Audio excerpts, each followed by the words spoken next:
You've got a fair audience here, mate.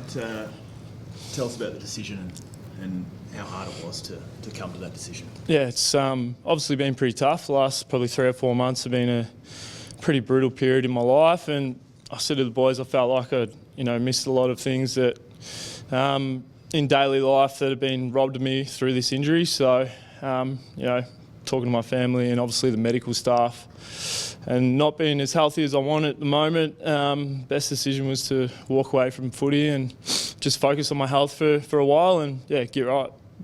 It's obviously a tough one and an emotional one for you. How taxing has it been? Yeah, it's been super taxing. I think I've come to the decision probably 2 weeks ago, and I've just been laying on it for a while and just needed to get it off my chest really, and I'm glad I did. How tough was it walking into the room in front of your mates and telling them today? Yeah, it's the hardest thing ever. I look up to every one of them blokes and tell them that you're not going to be playing with alongside them next year. It's pretty tough, especially something I've done from my whole life. I've had a footy in my hand since I could walk, so pretty tough decision.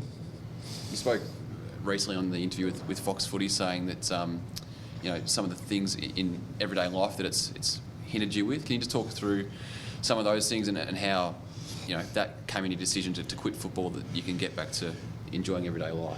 Yeah, I suppose just obviously I haven't done any exercise since I've been hit, which was round 2, and just getting out of the house was a bit of a hard thing at the start, and just hanging out with friends and family, it's things I've had to put off, and they're the things that I love most, and just not being able to enjoy my time away from the club, but being house ridden for probably 3 months has been pretty difficult.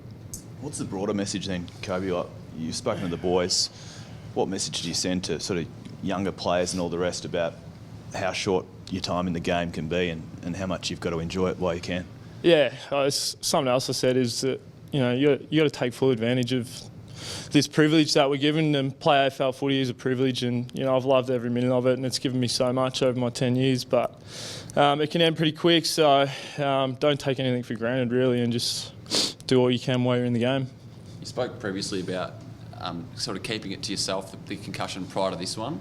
Is that something you look back on now and say that you could have handled things differently? Not to say that anything would have changed, but what's your message to younger players about being honest and upfront with the footy club when you do get initial symptoms for concussion? Oh yeah, it's something I said that prior to this hit, I've hidden things before and gone out and played with symptoms, and that's just the person I was. I didn't like showing any signs of weakness, and that's what I loved about the game, is that it's such a brutal game and something I'm going to miss. But looking back at it now and everything it's robbed me of over the last 3 or 4 months, you got to take care of your health first, and concussions is a pretty serious issue. It's unlucky, isn't it? I mean, were you concussed on debut? Is that right? Yeah, I was. Yeah. When you look back at your career, what sort of words spring to mind about the journey? It's definitely had its highs and definitely had its lows, and I've been someone who's played through a lot of injuries, like everyone has in this game, and often to my detriment. When my best footy was ahead of me, I often broke down, and I've loved every minute of it. And like I said to the boys before, that if it had gone any different and a perfect scenario, would have turned out being, I'm playing for 15 years, winning premierships, best and fairest. I probably might not be the person I am today. So I feel privileged and thankful to this footy club and to the previous football clubs that I've been at. Who are some of the people behind us here that have helped you, and I guess Richo and officials at the footy club that have helped you through these last few months? Yeah, everyone's been amazing, especially the medical staff. Tony Brown in development, Simon Lethlane's been unbelievable since he got to the club, and all the boys and all my close mates. They know who they are in this group, and it's a special group that we might not be going as great as we want on the field at the moment, but we have 40 plus great blokes, and I believe we're going places in the future. Just the last one before we get to Richo. Liam Pickens, a close friend of yours in your time at the Bulldogs. Have you had discussions with him, and is that someone you've sort of lent on, having gone through similar symptoms this year? Yeah, we catch up probably every second week and just have a chat, say he's going, and that's probably been the hardest thing that, like I've played through injuries before, and you can say what's going on, but I can't physically show people when they ask how you are, or how you feeling. It's hard to express what you're actually feeling, and to have Liam going through a similar thing, it's not great, but it's been a good shoulder to lean on. Richo, if we can Stay here. Yep. If we can bring you in, it takes a huge amount of courage to do what Kobe's done today, no doubt. Oh, absolutely, yeah. It's he's grown up wanting to be a footballer his whole life, and to have that taken away from him at such a young age when he was still playing really strong footy is challenging. And no, it's been a long time coming, the decision. He's done everything he could to try and get right, but the reality is he needs to have a break. He needs to think about the next phase of his life, and I speak on behalf of all these blokes out here looking on.